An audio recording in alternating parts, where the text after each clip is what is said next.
You were taught that 2 atomic bombs ended the Second World War. What if I told you that in the 72 hours between those 2 mushroom clouds, on the other side of the world, a Soviet army the size of D-Day tore through a Japanese force of nearly 1 million men, and that the men who actually made the decision to surrender Japan spent more time in that room talking about the Soviets than about Nagasaki? 11 days. That is how long it took. 11 days to erase the pride of the Imperial Japanese Army from the map of Asia. 11 days to settle a debt 40 years old. 11 days that shaped the world you have lived in ever since. The 2 Koreas, Communist China, the disputed islands still in the news tonight. Somewhere along the Amur River, in a wooden guard post that smelled of pine and cheap tobacco, a 17-year-old Japanese sentry rubbed his hands against the August chill. He had been in Manchuria for 6 weeks. His rifle was older than he was, an Arisaka Type 38, first issued in 1905. He did not know that number would matter tonight. At 10 minutes past midnight, local time, the sky behind him tore open. The first Katyusha salvos came in low and fast, howling like something from an old folktale. The pine trees ignited. The guard post disappeared. Somewhere in the smoke, a boy who had never fired his rifle in anger died before he understood he was at war. 6,000 kilometers away, a B-29 named Boxcar was already in the air with its second payload. Within hours, a city would vanish. A mushroom cloud would climb into the morning sky. 2 hammer blows the same day, the same crisis, arriving from opposite directions. History remembered one of them. This is the story of the other. This is the war that did not make the front page in America. This is Operation August Storm. For 40 years, the wound had waited. It had outlived a czar, outlived a revolution, outlived an empire. It had passed from Nicholas II to Vladimir Lenin, from Lenin to Joseph Stalin, and every man who inherited it carried the same quiet promise. That someday, somewhere, the humiliation of 1905 would be answered. To understand what the Red Army unleashed in August of 1945, we have to go back to February of 1904. To a cold night at Port Arthur, when Japanese destroyers crept through the darkness and struck the Russian Pacific Fleet at anchor. There was no declaration of war, there was only fire on the water, and the beginning of the end for Russia in the east. What followed was catastrophe. At Mukden in the spring of 1905, 340,000 Russian soldiers faced the Japanese in the largest land battle the world had ever seen. Both armies bled a third of their strength into the frozen Manchurian earth. The Russians broke, Mukden fell, then came Tsushima.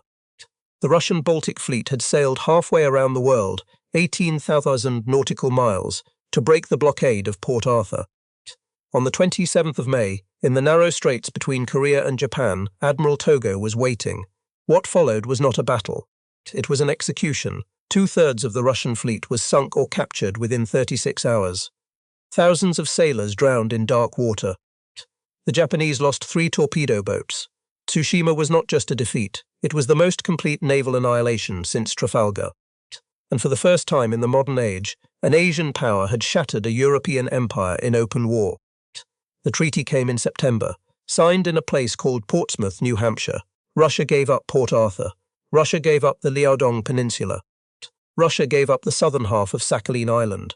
Russia recognized Japan's mastery of Korea and withdrew from Manchuria. At home, the humiliation cracked something loose. Strikes swept the empire. Sailors mutinied on the battleship Potemkin. The revolution of 1905 forced Tsar Nicholas II to grant a constitution he had no intention of honoring. The empire limped on for another 12 years, but something inside it had already died. When the Bolsheviks tore down the last of the Romanovs in 1917, they inherited the debt. Lenin did not forget Tsushima, Stalin did not forget Port Arthur, and a generation of Soviet officers, men who would one day command tank armies from Berlin to the Pacific, grew up studying those failures the way surgeons study fatal errors. Out of that wound, a new theory of war was born. They called it Glubokaya Operatia, deep operations. The idea was radical for its time. You did not attack an enemy line. You broke it in multiple places at once. You bypassed his fortresses. You drove hundreds of kilometers into his rear before he could turn around. You did not push him back. You made him disappear.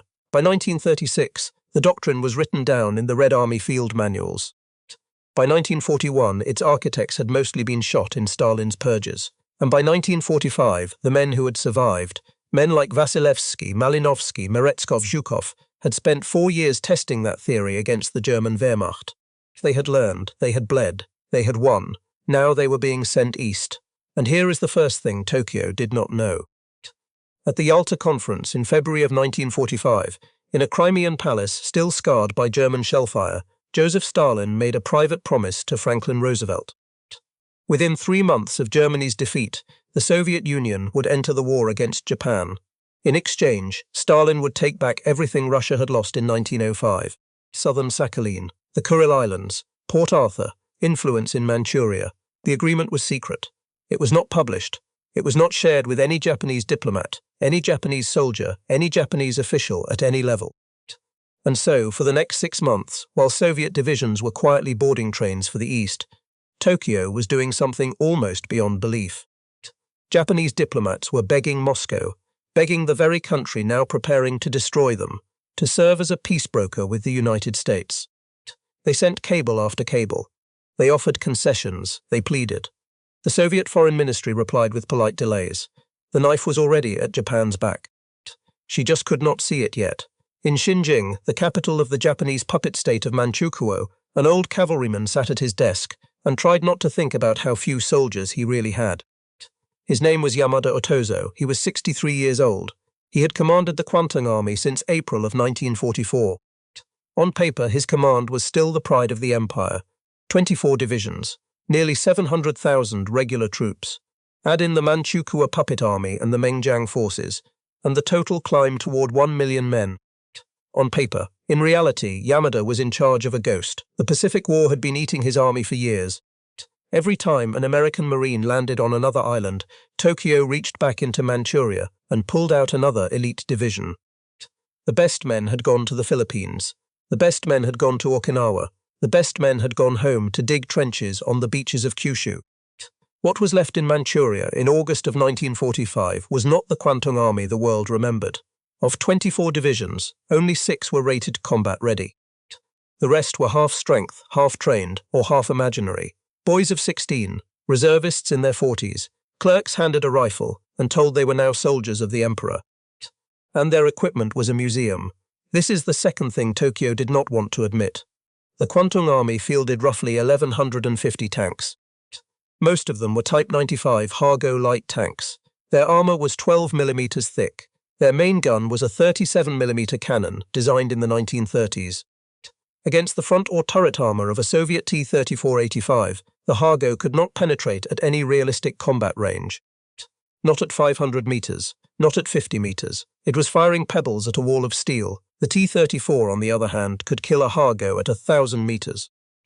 Long before the Japanese crew even saw the flash, this was not a mismatch.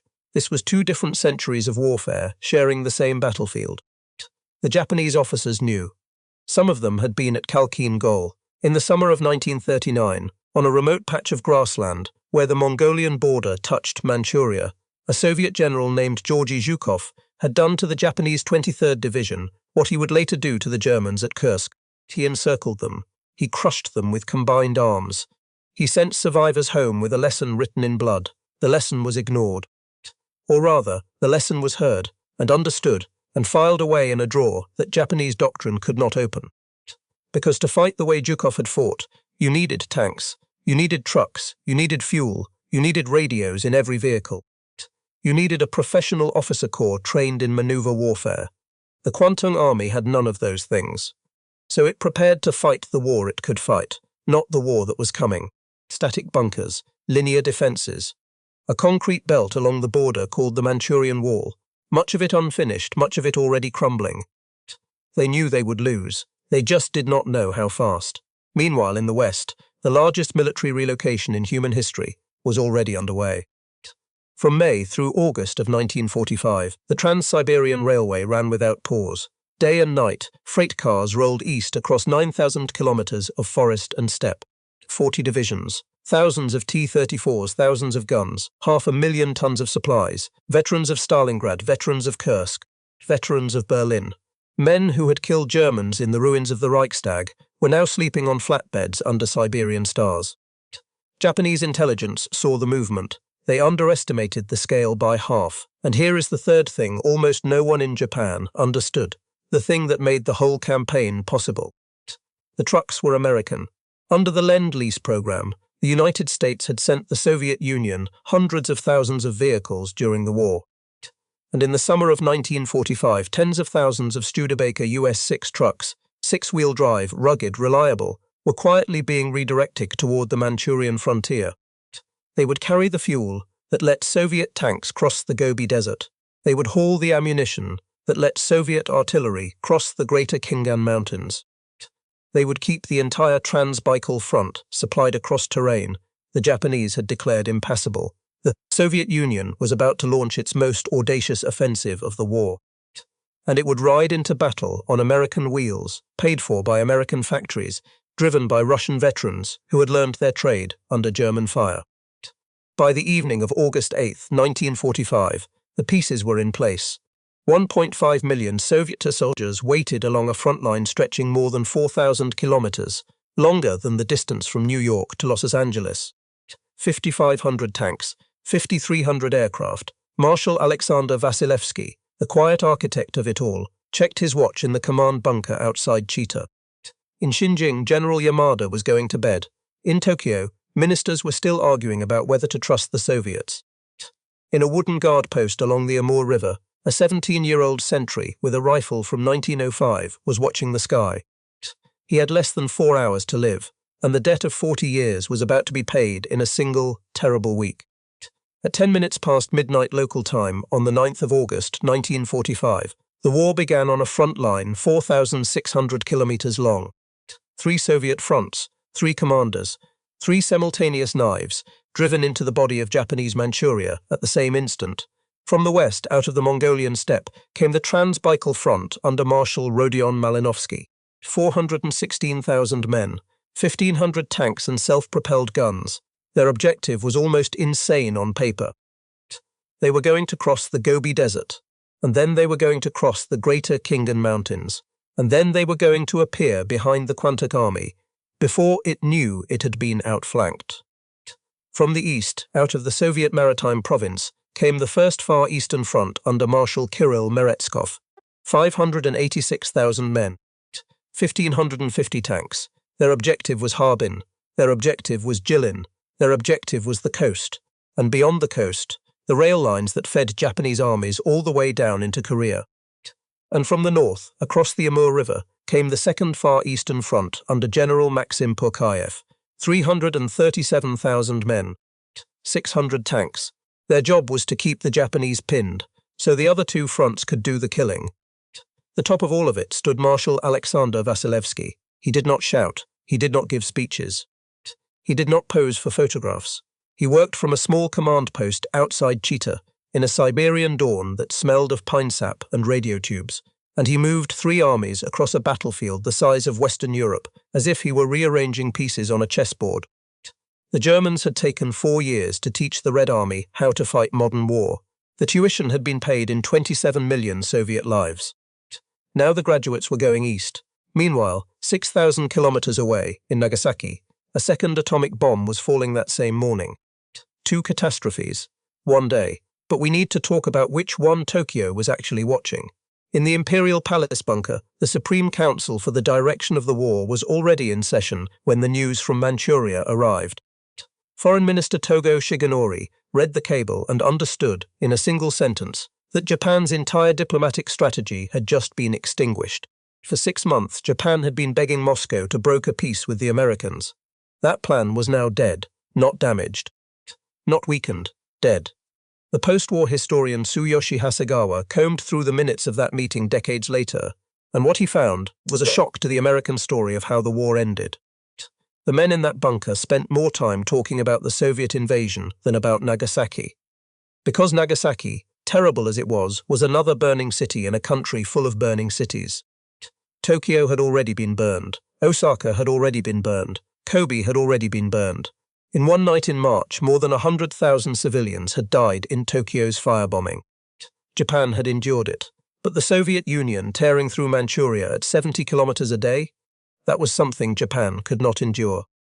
That was the Northern Gate ripping off its hinges. That was Hokkaido within reach of Soviet troop transports. That was the emperor himself no longer safe. Some historians still argue the bombs were decisive. Richard Frank makes the case powerfully. Others, following Hasegawa, argue it was the Soviets. The truth is likely both, arriving within 36 hours of each other, breaking a deadlock that neither could have broken alone. But here is what is beyond argument. On the 9th of August, in the room where surrender was decided, the men in charge of Japan were not looking south at the mushroom cloud. They were looking north, and what they saw was Malinovsky's tanks in the mountains. The greater Khingan range runs like a spine down western Manchuria. It is a place of sharp ridges and dry valleys, of thin air and thinner roads. Japanese planners had studied it for years. Their conclusion was simple. No mechanized army could cross it. Not in weeks, not in months. It was a wall of stone, and it protected Manchuria the way the Alps had once protected Italy. Malinovsky crossed it in 5 days. The 6th Guards Tank Army led the way. Its commander was Colonel General Andrei Kravchenko. He was 46 years old. He had fought at Kursk. He had commanded armor at the crossing of the Dnieper. He knew in his bones how to keep tanks moving when everything said they should stop. Picture what he asked his men to do. Picture a T-34, 32 tons of steel, climbing a mountain slope in 40-degree August heat, the engine screaming, the driver riding the clutch, engineers dynamiting boulders ahead of the column, infantry riding on the hull with their canteens already dry. Picture doing that for 150 kilometers in a single day. Picture doing it for 5 days straight. They did it because the American trucks kept the fuel coming. They did it because Vasilevsky had planned every water stop, every field kitchen, every ammunition dump. They did it because the men in those tanks had already crossed the Vistula and the Oder, and no mountain in China was going to stop them now. When the first Soviet armored columns broke out of the Khingan passes on the 14th of August, the Japanese officers who saw them coming assumed at first they were friendly reinforcements. Because it was not possible. The mountains were impassable. Everyone knew that. By the time they realized what they were looking at, the war in western Manchuria was already over. And now we come to the twist that Tokyo never told General Yamada Otozo. Deep inside the Imperial General Staff, in files stamped for the innermost circles of Japanese planning, was a document called Ketsugo, Operation Decisive. It was the plan for the final defense of the Japanese home islands. The plan assumed the Americans would land on Kyushu in November. The plan assumed millions would die. The plan called every last soldier home for the last stand. And the plan, quietly and systematically, prioritized the homeland over Manchuria. Every division that could be spared had already been pulled back. Every rifle that could be shipped had gone south. What remained under Yamada's command was, in effect, expendable, though no one in Tokyo had told him so in those words. He was still writing orders from Xinjiang as if reinforcements might come, as if the homeland was still watching, as if his 1,000,000 men mattered. They did not. The old cavalryman in Xinjiang was commanding an army his own high command had already, in the arithmetic of the endgame, written off. The only place that fought back the way the Kwantung army was supposed to fight back was a city called Mudanjiang. Mudanjiang sat at a rail junction in eastern Manchuria. It was the hinge that connected the Japanese interior to the Soviet border. If it fell quickly, Merezkov's tanks would roll straight through to Harbin. So the Japanese Fifth Army, under Lieutenant General Shimizu Noritsune, dug in and prepared to die there. For 4 days, from the 12th to the 16th of August, they did. The Japanese soldiers at Mudanjiang did not have anti-tank guns that could kill a T-34. So they became anti-tank guns themselves. They called the tactic Nikuhaku Kogeki, human bullet attack. A soldier would strap a satchel of explosives to his chest, or hold a pole-mounted shaped charge, and he would wait a trench or a shell hole until a Soviet tank rolled close enough. And then he would run. Some of them made it. Most of them did not. Soviet tank crews described it later with a kind of horror they had not felt in Berlin. In Germany, the enemy had died fighting to survive. Here, the enemy died having already decided he would not. The 65th Rifle Corps and the 1st Red Banner Army pushed forward across ground, littered with the bodies of teenagers who had blown themselves up trying to stop tanks. Soviet losses at Mudanjiang were the worst of the whole campaign. Somewhere between 200 and 300 armoured vehicles damaged, perhaps 90 destroyed outright. But Shimizu had no reserves, no air support, No supply of anything except more boys with satchel charges. On the 16th of August, Mudanjiang fell. The Fifth Army disintegrated. The road to Harbin was open, and in Xinjiang, the walls were closing in on Yamada Otozo. His communications had collapsed within 48 hours of the invasion. His forward divisions had gone silent one by one, like lights going out in a distant city. Lieutenant Colonel Hayashi Saburo, one of his staff officers, wrote in his memoir later of what those hours were like inside the Kwantung Army headquarters. He described phones ringing that no one could answer because the units on the other end no longer existed. He described maps being redrawn hour by hour, always in the wrong direction. He described the growing understanding, in the pit of the stomach, that this was not a battle being lost. This was an army being deleted. On the 10th of August, Yamada ordered a general withdrawal. The order arrived in most places too late, or not at all. Then came the 15th of August, and the voice on the radio. For the first time in Japanese history, ordinary people heard the voice of their emperor. Hirohito's high, formal court Japanese, crackling through radio speakers across an empire that no longer existed. He did not use the word surrender. He said the war situation had developed not necessarily to Japan's advantage. He spoke of a new and most cruel bomb. He asked his subjects to endure the unendurable, and here is a twist that the American story of the war has almost forgotten. The war did not end on the 15th of August. Not in Manchuria, not for the Kwantung Army, not for the Soviet spearheads still hundreds of kilometers, deep in a country that no longer knew it was at peace. In some Japanese units, officers refused to believe the recording was real. It had to be a fake, a trick, American propaganda.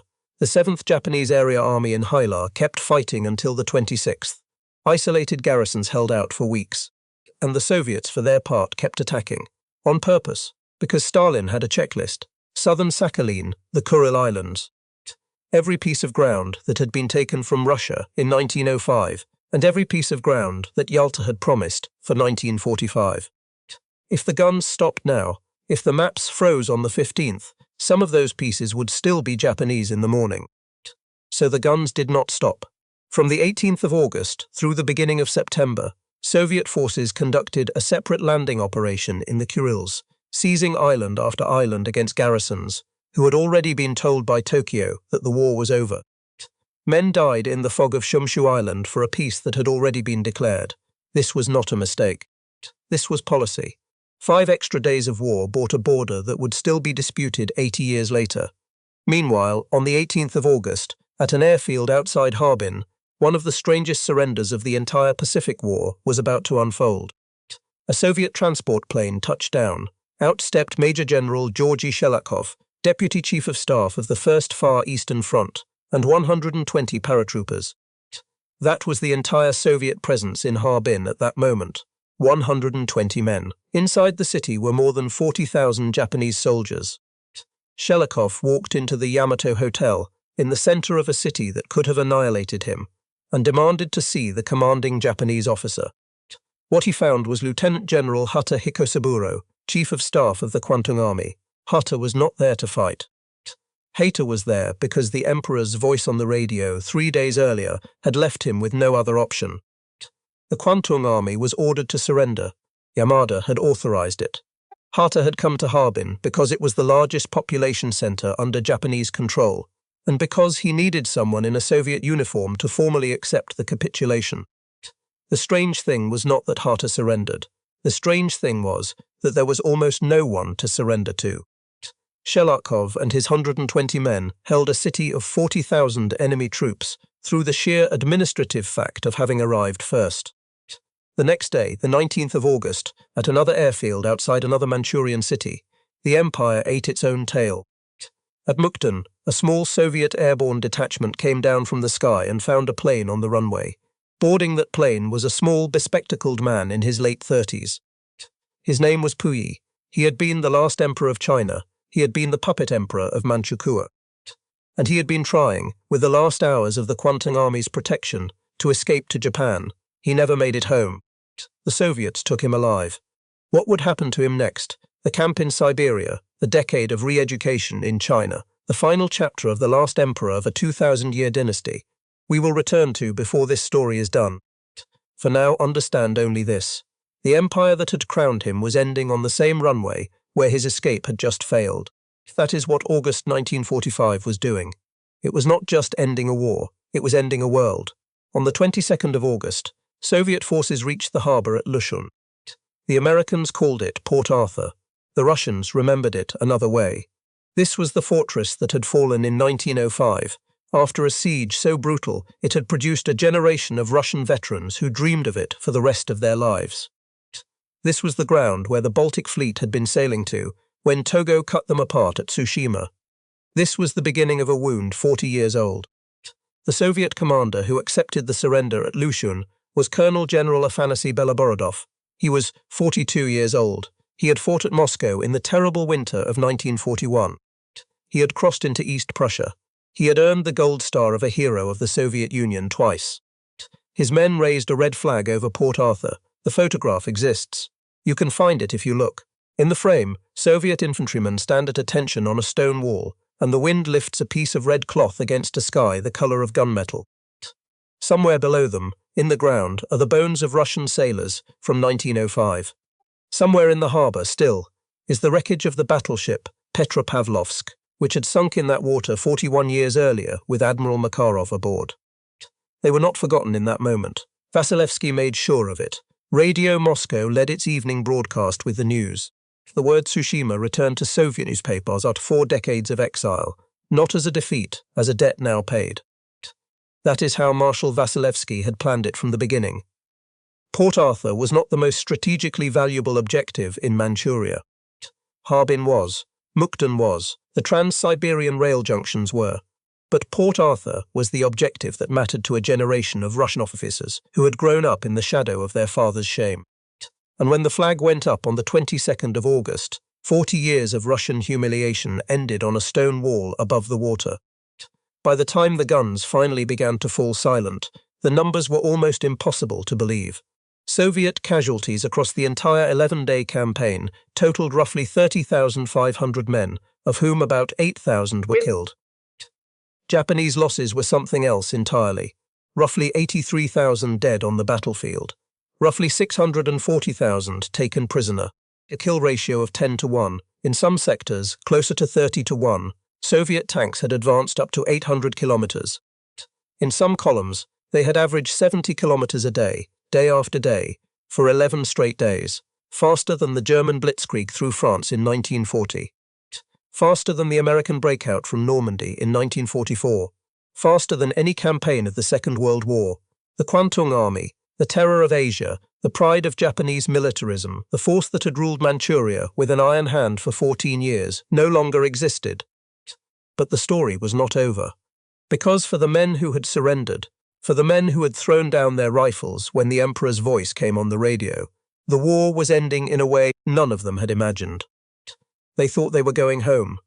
They were going to Siberia. And what happened to them there? And what happened to the doctrine that destroyed them?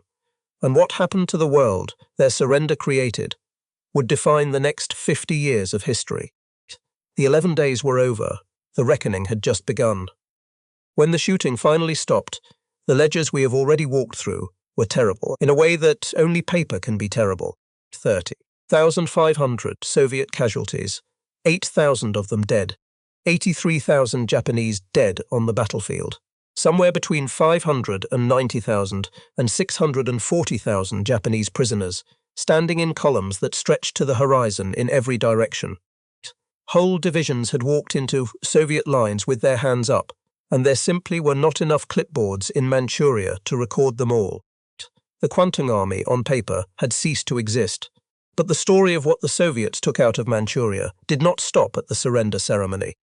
Because in the weeks after the flag went up over Port Arthur, another operation began. Quieter, slower, almost no cameras. And in its own way, just as consequential as the tank columns had been. The Japanese had spent 14 years turning Manchuria into an industrial engine. Steel mills at Anshan, coal mines at Fushun, aircraft plants, machine tool factories, chemical works, hydroelectric dams on the Yalu River. The whole apparatus of a modern war economy, built by Japanese engineers on Chinese soil, Soviet crews began dismantling it. Lathes were unbolted from concrete floors and loaded onto flat cars. Generators were pulled out of powerhouses. Rolling stock was uncoupled and sent north.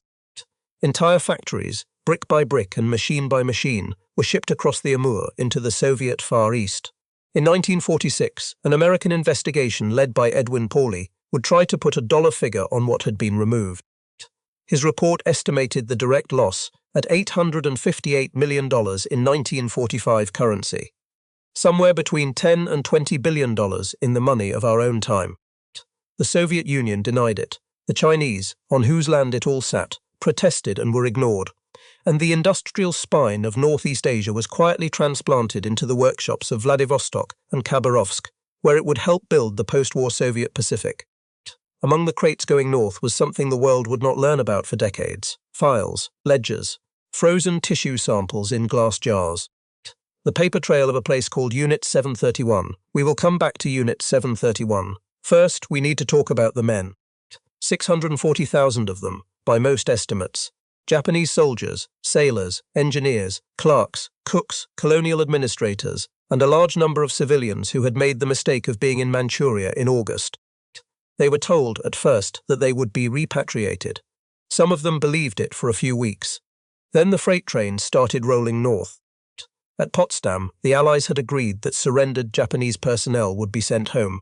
Stalin, quietly, did something else. He signed an order on the 23rd of August, 1945. 500,000 Japanese prisoners were to be transferred to camps inside the Soviet Union and put to work. They went to the Baikal-Amur main line, laying track through permafrost. They went to the coal seams of Karaganda in Kazakhstan. They went to the timber forests of Krasnoyarsk. They went to the copper mines of the Kolyma River, in some of the coldest inhabited terrain on the planet. 40 below zero was not a story to them. 40 below zero was Tuesday. Their rations were 300 grams of black bread and thin soup. Their barracks had gaps in the walls you could put your hand through. They had come from a subtropical war in China and a temperate homeland in Japan, and now they were sleeping on wooden planks in a place where a man could freeze to death walking from the latrine. The official Japanese Ministry of Health and Welfare figure for how many of them died is close to 60,000. Some estimates, counting the missing and the never accounted for, run considerably higher. 9 or 10% of the entire prisoner population gone in the snow. The last of them did not come home until 1956, 11 years after the war they had been told was over.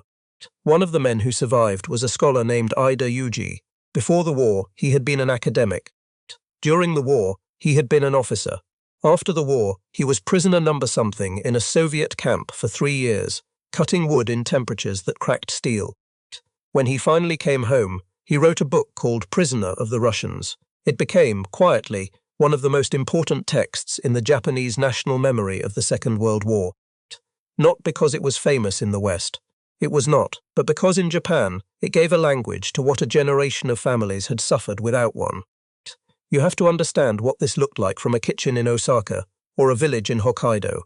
A wife would receive a postcard, sometimes, once every 18 months, a pre-printed Soviet form on which her husband was allowed to check a few boxes. I am alive, I am well. Then nothing for another year, then, sometimes, nothing forever. 60,000 men did not come back at all. Their families, in many cases, never learned when they had died or where they were buried. The Kolyma has swallowed a great deal of history, and it does not give much back. And here is the twist that turns everything grey. Among the prisoners the Soviets took in Manchuria were scientists and officers who had worked at a facility outside the city of Harbin. The facility was called the Epidemic Prevention and Water Purification Department of the Kwantung Army. Its official designation was Unit 731.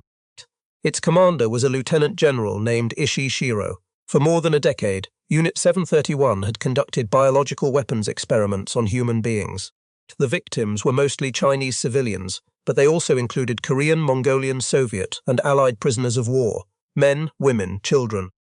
Vivisection without anesthesia, deliberate plague, cholera, anthrax, frostbite experiments in which limbs were frozen and then thawed to study tissue damage. The scale of what happened inside those walls is documented, and it is one of the ugliest chapters of the 20th century. When the Soviets moved into Manchuria in August of 1945, the officers of Unit 731 ordered the facility burned. Prisoners still alive inside, Men referred to in the internal paperwork only as logs were killed. Buildings were demolished. Ishii himself fled to Japan. The Soviets caught some of his officers. In December of 1949, in the Russian Far East city of Khabarovsk, 12 Japanese personnel from Unit 731 and related units were put on trial for war crimes. They were convicted. Some were sentenced to 25 years. The trial was broadcast on Soviet radio and published in an official transcript. Moscow made sure the world knew. The world mostly did not care, because in Washington, at the same moment, something else was happening. Ishii Shiro, back in Japan, made a deal. American occupation authorities under General Douglas MacArthur gave Ishii and his senior researchers a grant of immunity from prosecution. In exchange, they handed over their research, the data on human vivisection, the results of the biological attacks, the dosages, the pathogens, the case files.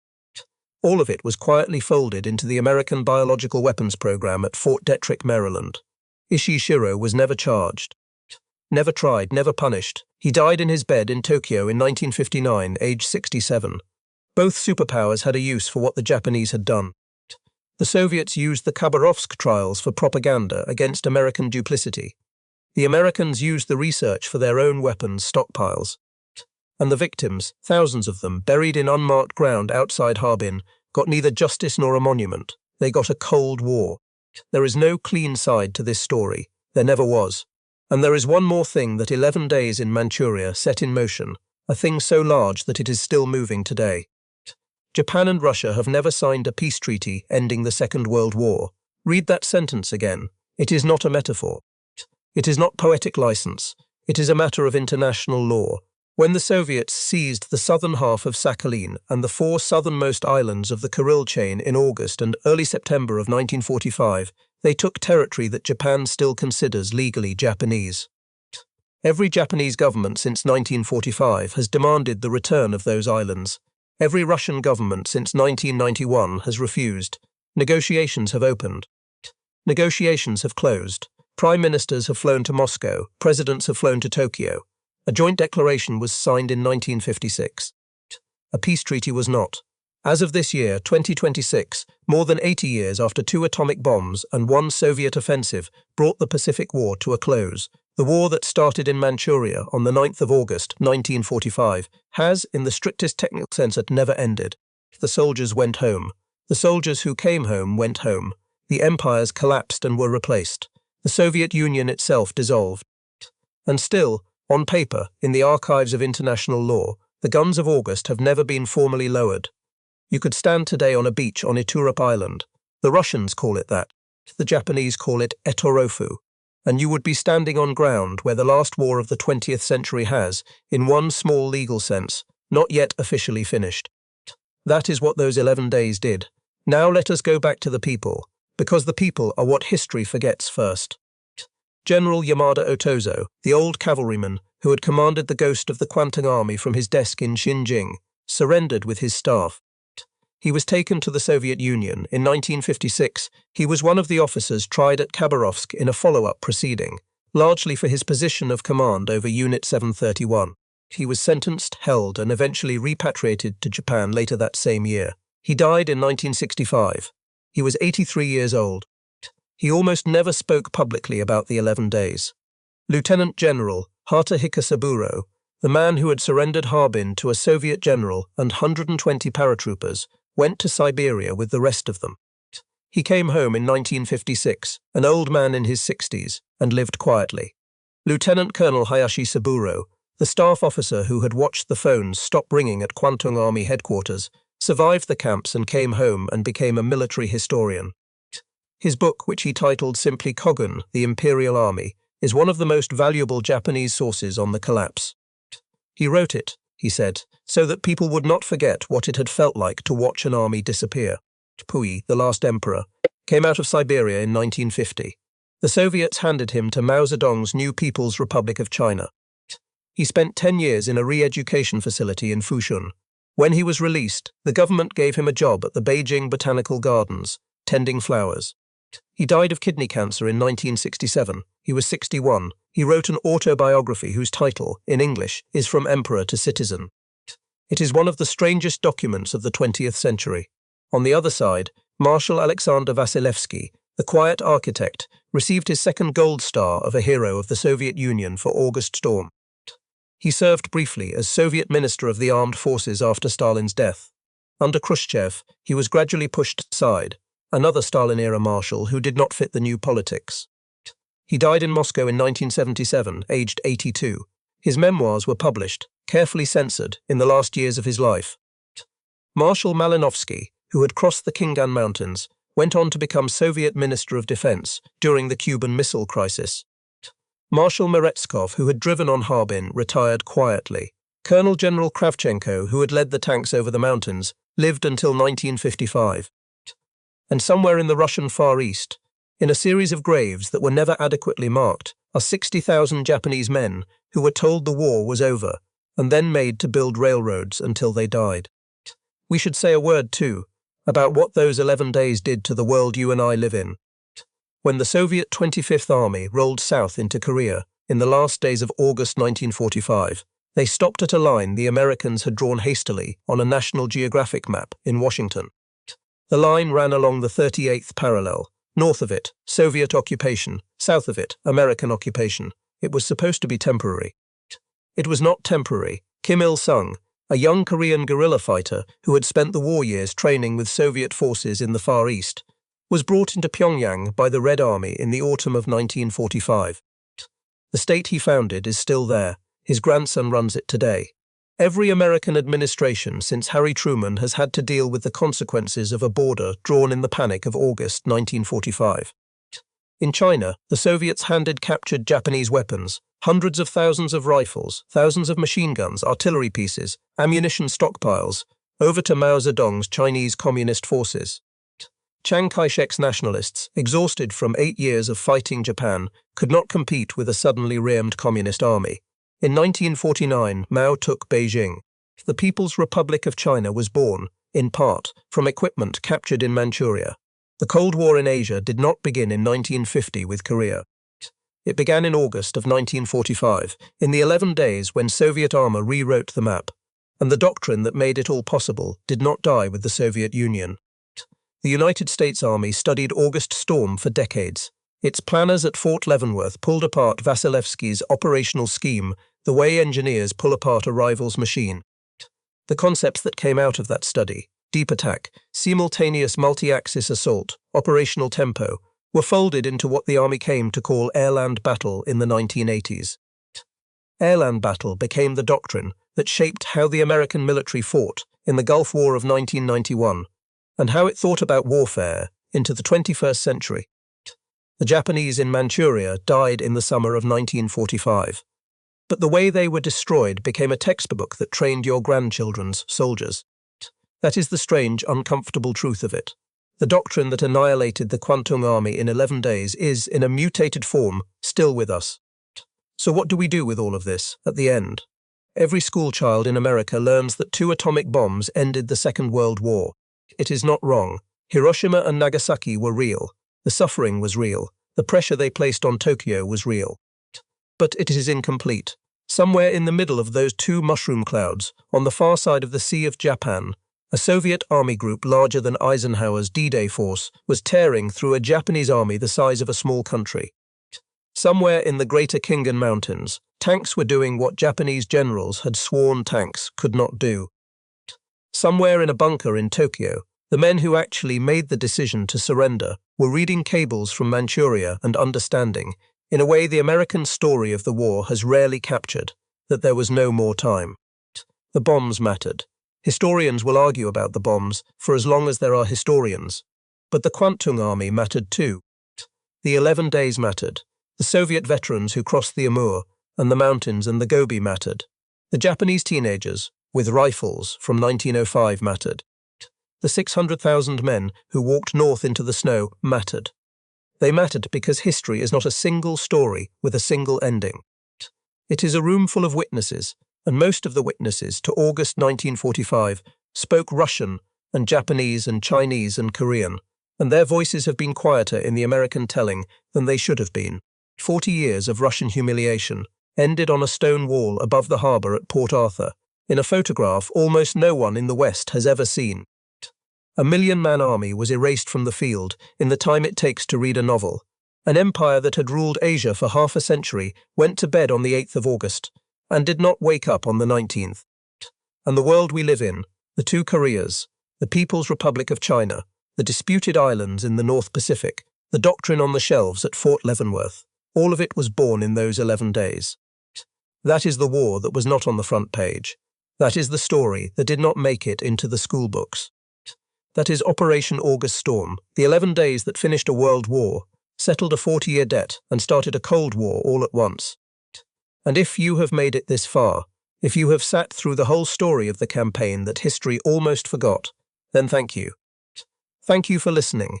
Thank you for caring about the parts of the past that do not always fit on a plaque. If you want more stories like this one, stories from the corners of the Second World War that the standard histories tend to walk past, subscribe to the channel. There is more coming. There is always more coming. The last century left us more history than any of us can carry alone. We might as well carry it together.